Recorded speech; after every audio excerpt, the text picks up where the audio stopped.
Turn it up, turn it on. You're rocking with the manservices.com. Hello, everybody. Happy day ending in Y. Jacob Kurtenbach with themanservices.com here.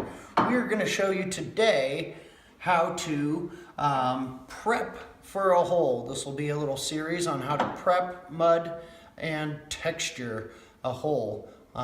So what we have here is there was a old fan hanging down and an electrician came in and he reran the fan to over there. You can see the fan over there, so it's in its new location.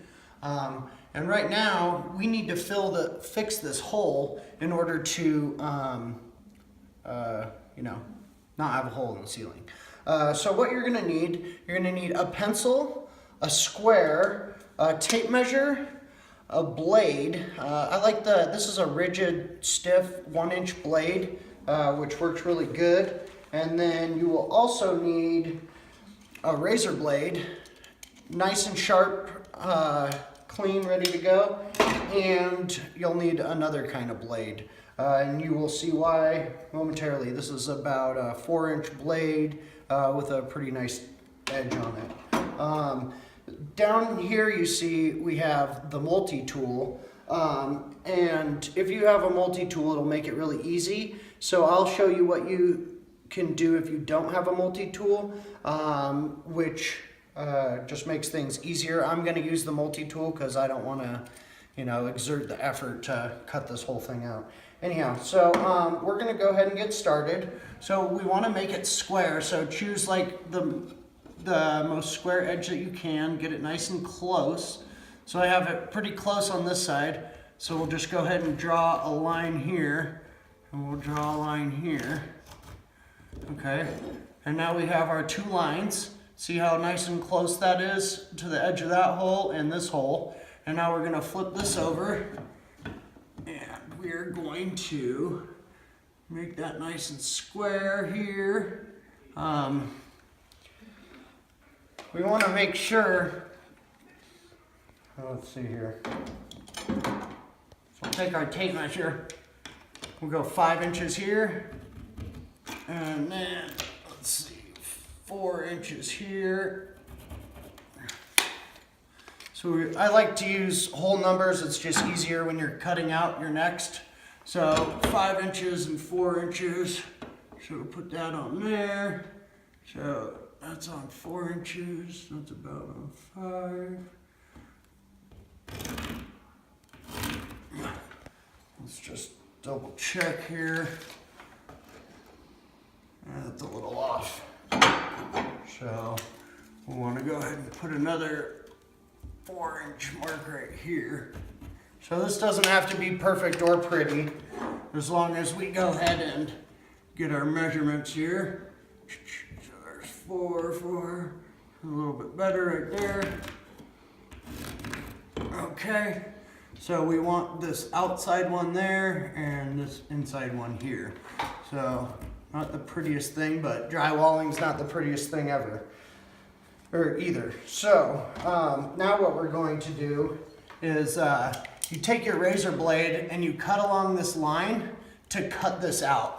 I'm not going to use the razor blade because it's a lot of work and I got a long day ahead of me. So we're going to go ahead and take the multi-tool. We have the half round tip with the square edge. This one's great for sheetrock if you have one. So we're just going to go ahead and cut this hole out now.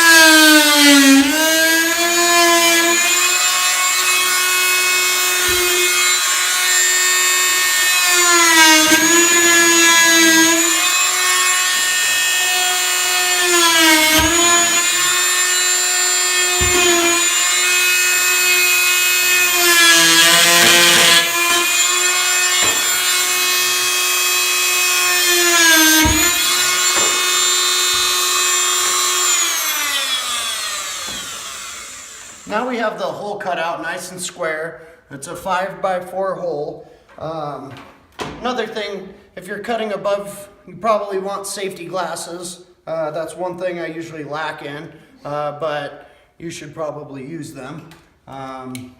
Anyhow, now you're gonna wanna cut a 1-inch line around this hole. That enables us to get the paper flush with the paper that's already in the ceiling. You can draw a line around it if you want. I usually go a little bit bigger than 1 inch, so like 1.25 inches. So I'm just drawing on the ceiling for you guys, just so that you can see kind of what's going on here.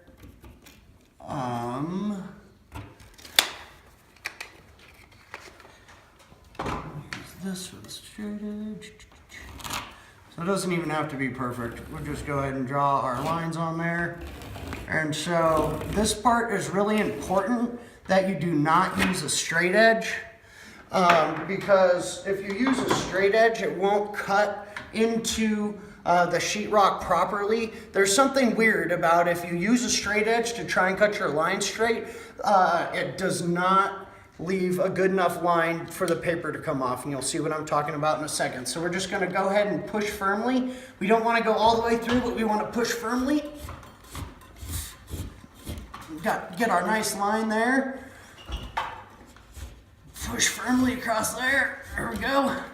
Nice line. Another one here. Another one here. And then we'll put one down there, one there. All right.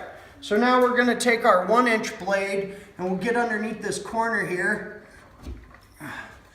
And then now we got that up, we can go ahead and scrape off the layer of mud, and we can pull the paper if we have to.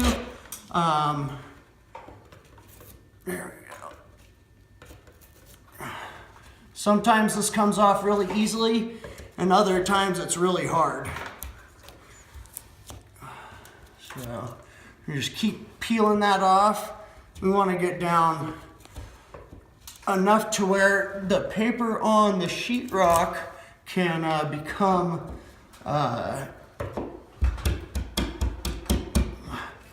become flush with the sheetrock underneath, if that makes sense. You could also use a hammer here, which would make it easier as well.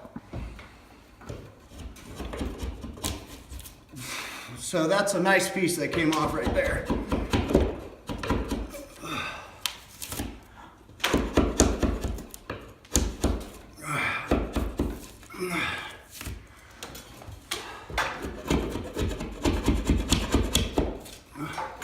So don't be shy when pulling this stuff off. Just try not to get too deep. I mean, you can't really screw up too much. If you make the hole too big or you break a corner out, all you do is just cut out more sheetrock, and that's okay.